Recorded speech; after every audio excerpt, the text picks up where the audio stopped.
Hello et bienvenue sur le podcast Young, Wild and Free, le premier podcast qui donne la parole aux francophones installés au Canada pour donner toutes les clés à celles et ceux qui se posent des questions sur la vie canadienne. Je suis Hélène, ton hôte actuellement en PVT au Canada. Je te propose un moment intimiste dans lequel je te partage les hauts et les bas qui rythment la vie d'un expat, le parcours d'immigration, le marché de l'emploi, les opportunités professionnelles, la création d'un cercle amical, les différences culturelles et le coût de la vie. Ce podcast est fait pour toi si tu te poses des questions sur la vie au Canada, tu veux découvrir des retours d'expats inspirants et transparents, tu rêves de nouvelles opportunités professionnelles pour ta carrière, ou tout simplement tu es déjà au Canada et tu veux écouter des histoires de collègues expats. Je te donne rendez-vous chaque semaine pour partager mes doutes, mes victoires et mes rêves, seul ou accompagné d'invités qui ont également tout quitté pour poursuivre leurs rêves. Nous avons une mission, te raconter avec authenticité et transparence notre expérience. Bonne écoute! Aujourd'hui on papote avec Justine qui vit à Montréal depuis 5 ans. Après un échange universitaire et l'obtention de son diplôme, Justine a enchaîné les jobs, vendeuse en boulangerie, agent d'accueil à l'Igloo Fest, prof en gestion des opérations, assistante technique à l'université, copywriter, mannequin et aujourd'hui spécialiste en amélioration continue. On va donc parler de la vie d'étudiante au Québec, de tous les jobs qui sont possibles et de toutes les créations d'opportunités professionnelles qui sont réalisables et de sujets dont on parle pas beaucoup dans les podcasts, dont le décès d'un proche quand on est au Québec et le deuil. Salut Justine! Salut! Tu vis à Montréal depuis 5 ans, mais tu es arrivée en tant qu'étudiante. Comment c'est la vie en tant qu'étudiante à Montréal? Quelle différence il pourrait y avoir de la France au niveau des cours, des activités, du rythme? Alors, moi, je suis arrivée en échange universitaire pour faire ma L3 de droit. Donc, j'étais l'échange universitaire à l'Université du Québec à Montréal, donc en droit. Il faut savoir que dans la filière droit, il n'y a pas beaucoup de monde qui fait des échanges. Fait que sur toute la cohorte à l'UQAM, on n'était même pas 10 et on se connaissait pas vraiment entre nous. Puis la filière droit, la différence avec la France, c'est que le monde qui la suit, c'est souvent des personnes qui, comme ont déjà entamé plusieurs vies professionnelles avant et sont en reconversion. Donc, les âges allaient comme de la trentaine. Il y en avait certains qui comme avaient mis vingtaine, mais sinon jusqu'à 45 ans. Le monde avait déjà sa famille, sa vie. Puis comme je te dirais que la vie étudiante à Montréal, comme étudiante en échange, je ne l'ai pas du tout vécue comme on pourrait imaginer l'auberge espagnole là, ou d'autres échanges Erasmus. C'était pas du tout ça parce que c'était très sérieux, on était très concentrés, c'était des reconversions professionnelles. Le monde n'avait pas notre âge, donc ce qui était très différent par rapport à la France. Parce qu'à la France, quand on est en licence, les trois quarts du monde à notre âge, là, une brochette entre 18 25 ans, mais pas plus. Donc ça a été un premier point qui était bizarre. Donc pour tout ce qui est les sorties et la vie nocturne, j'ai juste rencontré du monde sur les groupes Facebook. D'expats à Montréal, de filles à Montréal. Puis j'ai fait mes amis à l'extérieur, donc du cercle de l'université. Qu'est-ce qui est vraiment différent par rapport à la France? Euh, c'est que tu as par rapport à l'université, c'est que tu as moins de cours, moins d'heures de cours. Moi, j'avais 5 cours en fait par session. C'est l'équivalent des trimestres. Mhm. Euh, des semestres, pardon, parce qu'à l'université, on est en semestre. C'est juste ici, ils appellent ça des sessions. Tu as la session d'automne, d'hiver et d'été. Puis, tu choisissais donc 4 à 5 cours. Et c'est tout ce que tu faisais, c'était des cours de 3 heures. Donc, par semaine, tu avais comme 15 heures de cours. Et c'est tout. Alors que à l'université en France, on a aussi les travaux dirigés, toutes ces choses-là. Puis moi, j'étais en prépa aussi avant. Donc, mes semaines, ça ressemblait à du 45 heures et plus. Donc ça a été un gros point qui a énormément changé par rapport à la France. Les examens aussi. Il n'y a pas seulement des partiels et des semi-partiels, il y a souvent des examens qui se répètent. Puis tu peux personnaliser ton parcours assez facilement en ajoutant des cours qui sont pas de base vraiment dans le cursus, en faisant certains cours à certaines sessions. Tu modules vraiment ton parcours. Mais après, pour la petite anecdote, le premier cours auquel j'ai participé en arrivant à l'UQAM, en fait, c'était ce qu'on appelle du droit des rapports, du travail des rapports collectifs, donc pour le personnel qui est syndiqué. Et puis moi, c'est quelque chose que j'avais jamais vu en France, etc. Puis comme droit au Québec, il est aussi basé sur le droit civil français. Il y a des similitudes, mais il y a des choses très différentes. Quand j'ai débarqué en classe, la prof, elle venait du fin fond d'une région au Québec, donc elle avait un accent très prononcé. Puis elle parlait avec beaucoup d'expressions québécoises et c'était ma deuxième semaine au Québec. Je comprenais rien quand elle parlait. Puis au niveau du droit, en tant que tel, je comprenais rien non plus parce que c'est quelque chose qui était assez différent de la France. Puis il fallait apprendre toutes les nouvelles institutions de justice qui ne sont pas les mêmes que la France. Et c'était un cours poussé ici, c'est l'équivalent d'un cours de troisième année. Je ne comprenais rien, j'avais l'impression qu'on me parlait en chinois, alors qu'en soi on parlait français, mais je comprenais rien. Les examens, quand elle nous disait qu'est-ce que ça allait être, que c'était quoi le format, c'est pas du tout les formats des examens qu'on nous demande en droit en France. Vraiment, je ne comprenais rien et je me suis dit, oh mon Dieu, qu'est-ce que t'as fait? Voilà. Bon, après, ça a bien été toute l'année, mais c'était le début, fallait s'accrocher pour comprendre quelque chose. T'as quand même validé ton année et ton diplôme à la fin. Oui, oui, puis la grosse différence, le monde est vraiment stressé. Ah, je voyais, c'était tout le temps stressé, la peur de couler leurs examens, de pas réussir, alors que beaucoup d'examens sont à livre ouvert, c'est-à-dire que tu as tes droits à tes notes de cours, ce qui n'est pas forcément le cas en France. Puis le monde était tellement tout le temps stressé. Moi, j'étais juste comme, ben ça va là, il y a tellement moins à étudier que ce qu'on devait faire en France, parce que comme tu as accès à tes codes tout le temps, etc., mais t'as pas à tout apprendre par cœur comme une idiote. Donc voilà, c'était. Mais sinon, non, j'ai réussi mon année. Puis j'ai validé ma licence avec mention bien. Donc c'est bon, ça s'est bien passé. Yes. Est-ce que tu trouves que par rapport à tout ce que tu viens de dire, il y a une différence de niveau entre la France et le Canada? Bon, alors c'est difficile de comparer parce que du coup j'ai compris que c'était pas le même droit. Ben, je pense pas que c'est une différence de niveau, c'est que c'est pas les mêmes attentes. Comme en licence en France, ben, dans mes souvenirs, hein, je sais pas si c'est une vérité générale, mais en tout cas, moi là où j'étais à Lyon, parce que j'étais en prépa et en licence, donc c'était aussi quelque chose de particulier. En prépa, on attendait de nous, en prépa D1, qu'on fasse des dissertations et des réflexions très poussées comme des mini travaux de recherche. À l'université, il y avait des trucs un peu plus pratiques, mais il y avait quand même aussi beaucoup de par cœur et tu devais faire des grandes dissertations, etc. Ici, c'est pas tant ce qui est attendu. Quand tu avais des travaux de recherche à faire, c'était des gros travaux de recherche qui duraient pendant toute la session. Donc, tu avais le temps de faire quelque chose de complet, de pas juste recracher du par cœur. Tu devais aller chercher les références ailleurs. Ça aussi, chercher beaucoup de références, toutes les bibliographies, tu le fais dès la licence, donc le bac ici, qu'on appelle. Alors qu'en France, tu le fais plutôt au niveau du master. Puis, il y avait des cas pratiques, il y avait beaucoup. On travaillait plus ici sur l'aspect pratique que sur vraiment l'aspect réflexion, etc. Parce que la différence est que, en droit en tout cas, tu peux être avocat en ayant ta licence directement. Tu passes pas un concours pour une école, pour les écoles d'avocats comme en France. Puis comme généralement, les personnes qui font des maîtrises en droit au Québec, c'est des personnes qui justement veulent faire de la recherche, veulent plus pousser là-dedans. Les gens qui sont avocats, au début, ils commencent juste avec un bac. Donc non, je pense pas qu'il y ait une différence de niveau, en tout cas en droit là, et que c'est juste des attentes différentes et des façons de faire différentes. Donc tu as validé du coup ton année et ensuite qu'est-ce qui s'est passé? Est-ce que tu es resté directement à Montréal? Est-ce que tu es rentré en France et après tu es revenu?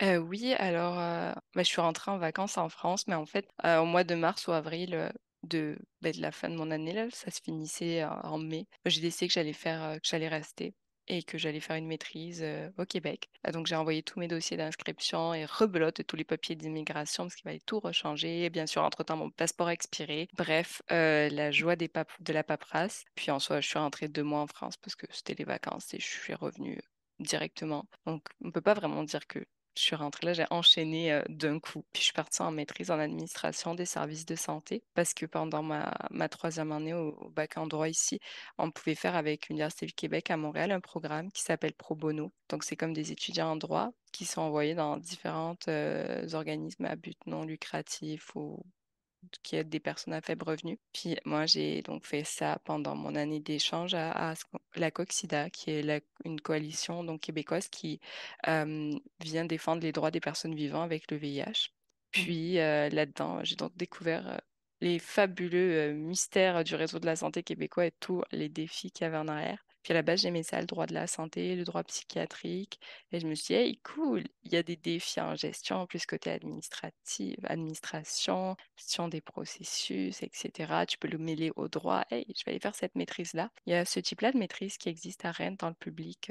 Il y en a un à Lyon, là, juriste, je sais pas quoi, des établissements sociaux, et un à Rennes. Puis j'avais aucune envie d'aller à Rennes Alors je me suis dit, bah, je vais rester au Québec et je vais faire la même chose au Québec. Puis tu parlais tantôt des coûts. J'ai pas abordé ça. En fait, quand j'étais en échange universitaire, je payais rien. Tu payais juste le prix de l'université en France. Donc, il n'y avait aucun frais d'inscription ici. Puis, quand tu es au niveau de la maîtrise, tu payes en fait le même prix que les Québécois. Et je sais pas, ça revient pas si cher l'année en termes de cours. Je sais pas, une session me coûtait moins de 1 000 $. Enfin, c'est pas quelque chose qui était exorbitant comme ceux qu'on pourrait penser. Enfin, niveau maîtrise que tu payes comme les Québécois. Et aujourd'hui, ton diplôme, il est reconnu, donc ta maîtrise, elle est reconnue au Canada, au Québec et à l'international. Comment ça se passe? Alors, si je veux la faire reconnaître en France, bah, pas mal tous les accords sont avec le Québec et la France existent, donc ils le reconnaissent plus ou moins. Mais si tu veux le petit papier officiel, il faut envoyer la demande. C'est un frais de dossier, tu payes 100 euros, puis comme ils te le certifient, mais il n'y a pas vraiment d'inquiétude entre le Québec et la France, ils ont tellement d'accords. Au Québec, forcément, c'est reconnu parce que j'ai fait ça à l'Université de Montréal. C'est une des plus grosses universités là, avec l'Université du Québec, dans tout le Québec. Donc, c'est pas mal ça. Au Canada, honnêtement, je sais pas parce que je suis pas vraiment sortie du Québec, mais j'imagine que oui, parce que bah, ça reste une université du Canada. Puis comme les étudiants qui viennent pas du Québec avec des diplômes canadiens, ils sont reconnus pour rentrer au Québec.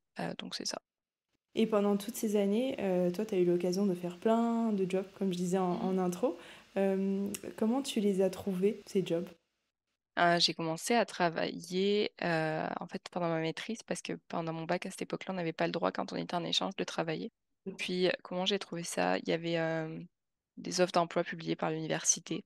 Donc j'ai appliqué. Donc mon premier job au Québec a été travailler dans un centre d'appel pour l'Université de Montréal où en gros on appelait les anciens de l'université et on leur demandait de l'argent pour des projets. C'était horrible comme job. J'ai détesté ça. De toute ma vie, à la prospection téléphonique en demandant de l'argent aux gens pour des projets. Parce que c'est très américain, très philanthropique. Là, on a le sentiment pour l'alma mater, on aime notre université, on va lui donner de l'argent pour des projets. Non, c'était vraiment atroce. Mais j'ai rencontré une de mes meilleures amies à ce job-là, Trop fort. avec qui je travaille en plus en ce moment, c'est très drôle. Puis donc j'ai fait ça, puis pareil avec l'université, bah, de bouche à oreille, j'ai appris qu'il y avait des postes de surveillant d'examen. Ouais. Donc j'ai surveillé pas mal d'examens. Et puis là, il y a eu Covid. Et puis là, bah, il n'y avait plus d'examens à surveiller, il n'y avait plus rien à faire. Donc plus d'emploi. Et là, il y a sur Facebook quelqu'un qui cherchait une vendeuse en boulangerie. Alors je me suis retrouvée vendeuse en boulangerie à côté de chez moi. Puis après, je suis rentrée dans le réseau de la santé parce que j'étais en maîtrise là-dedans. Puis j'ai travaillé pour la COVID-19, donc dans les centres de traitement des résultats de COVID. Puis pour finir ma maîtrise, en fait, j'avais un stage à effectuer. Donc quand l'heure est venue, j'ai commencé mon stage dans le réseau de la santé, donc en amélioration continue. Puis ils m'ont embauché. Puis voilà. Génial. Tu as fait des jobs aussi de copywriter, mannequin, et ça, du coup, comment c'est venu à toi? Oui, alors en fait, mannequin, je l'étais en France pendant mes études.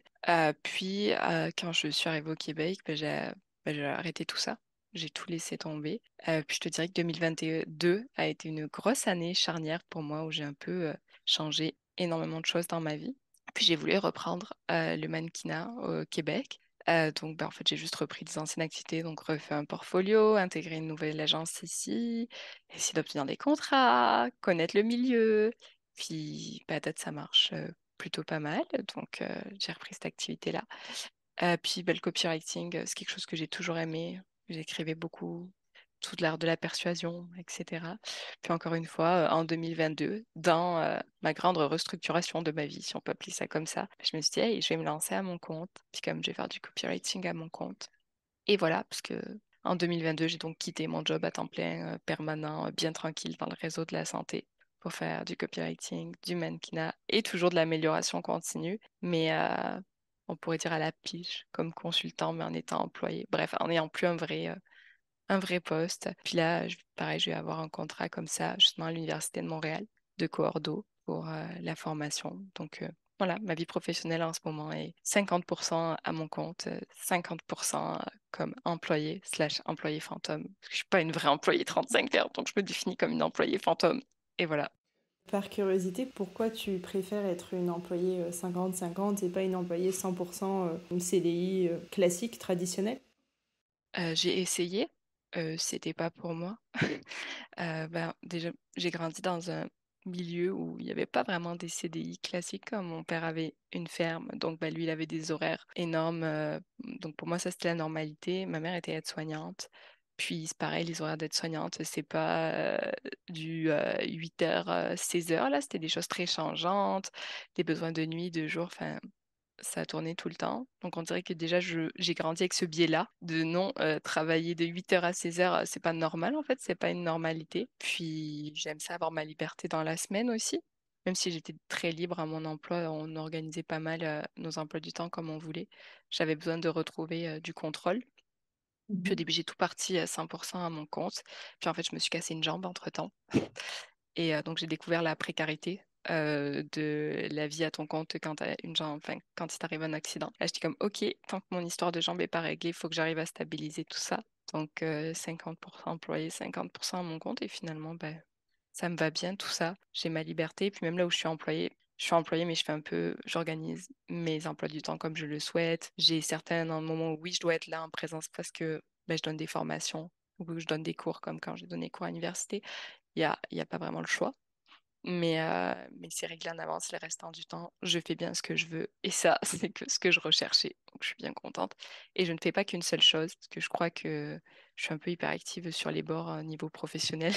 Et je n'arrivais pas à faire être restée dans la même spécialité pendant 35 heures la semaine. Donc là, je suis contente. Je fais toutes les activités qui me plaisent. Oui, tu voulais plus de liberté et travailler avec tes convictions, tes valeurs, tes horaires. Tout à fait. Je comprends. Est-ce qu'il y a justement un job qui t'a marqué, une job, comme on dirait, qui t'a marqué plus qu'un autre? Définitivement, j'en parlais tantôt, mais le centre d'appel à l'Université de Montréal. Honnêtement, mais parce que déjà j'ai rencontré une de mes meilleures amies là-bas, donc forcément ça c'était chouette. Puis c'était vraiment horrible comme travail. C'était ma première expérience québécoise, puis moi j'étais naïve. C'était bien payé parce que tu étais payé en fonction de ton... Vu que c'était un emploi à l'université, quand ils emploient des étudiants, tu es payé en fonction de ton niveau d'études. Donc pour faire ça, j'étais vraiment bien payée avant la pandémie, donc c'est pour ça que j'ai accepté, mais comme d'essayer de persuader les gens, mais pour quelque chose en quoi vraiment tu ne crois pas du tout et que tu as l'impression de leur forcer la même et tu es obligé d'y revenir à la charge plusieurs fois, ah, ça m'a beaucoup appris. Ça m'a appris que plus jamais je ferai de job qui ne rentre pas dans mes valeurs. Parce que du coup, tu devais leur parler de... C'est ce dont tu parlais tout à l'heure, c'est ça? Ouais, mais en fait, tu avais une stratégie. D'abord, tu devais dire que tu les appelais pour mettre à jour leurs coordonnées. Tu mettais leurs coordonnées à jour sur la plateforme. Puis après, tu devais leur dire, ah oui, je ne sais pas si vous connaissez un tel projet qui se passe à l'université. Là, ils te disaient non. Là, tu devais vendre le projet et leur dire, hey, est-ce que vous voulez faire un don? Puis là, s'ils te disaient non, tu devais leur expliquer pourquoi c'est vraiment bien de faire un don. Puis comme quand ils disent oui, je veux faire un don, là, tu devais essayer de négocier les montants à la hausse. Ah ouais. Puis en plus, la superviseure du centre d'appel me détestait, je sais pas pourquoi. Même quand je faisais rien, je me faisais enfin quand je faisais rien, quand je parlais pas trop, enfin que j'étais sérieuse et occupée, parce qu'au bout d'un moment, je ne l'étais plus vraiment. On me tombait dessus, alors que justement, ma meilleure amie à côté, elle faisait n'importe quoi et on lui disait, il sait bien. Non, franchement, c'était une expérience. On en rigole beaucoup aujourd'hui, mais plus jamais je referai ça. Et puis, je vois parfois toujours passer sur les offres d'emploi de l'Université de Montréal cette fameuse offre qui s'appelle standardiste téléphonique sympathique. Je suis comme, hey, no. Puis un jour, ils m'ont appelé, parce que comme je suis moi-même diplômée de l'Université de Montréal, j'ai vu le numéro, ils m'ont dit, bonjour, centre d'appel des diplômés, machin. J'étais comme, hey, vous allez me demander de l'argent. J'étais comme, écoutez, je compatis, j'ai fait votre travail là, mais s'il vous plaît, retirez-moi des listes d'appels. C'était ça la clé à dire. Mais ils le font parce que ça veut dire que ça fonctionne. Enfin, tu vois, j'essaie Non, non, d'imaginer. mais ça fonctionne. Puis quand tu débutes, en fait, t'as que des listes de gens qui ont jamais fait de dons. Mais petit à petit, en fait, si t'es bon, tu vas commencer à devoir rappeler des listes de personnes qui ont fait des dons plus ou moins importants. Mais des fois, t'appelles... Moi, à un moment, il m'avait mis sur ce type-là de liste. J'ai appelé que des personnes qui avaient 80 ans. C'est entre 70, ouais, 70 et 85, parce qu'on voyait les âges des personnes qu'on appelait. Puis quand t'appelles du monde en région, déjà, ils se moquaient de moi. Ils étaient comme, hey, mets-toi la lostite française. J'étais comme, oh mon Dieu, et des fois je comprenais pas. Et puis ben, les personnes âgées étaient comme, ouais, donnez-moi votre carte bancaire, parce que c'est des personnes qui avaient fait des dons peut-être à une époque et qu'elles savaient même pas que c'était un don. Puis là, il fallait réactiver des listes. Puis après, sinon, t'appelais aussi le monde qui avait déjà donné de l'argent, donc t'en as qui redonnaient facilement et qui en soi, c'est juste philanthropique parce que t'as, comme en France, un reçu d'impôt là, quand tu fais un don. Mais c'est juste que eux, ils préfèrent le faire par téléphone que de l'envoyer.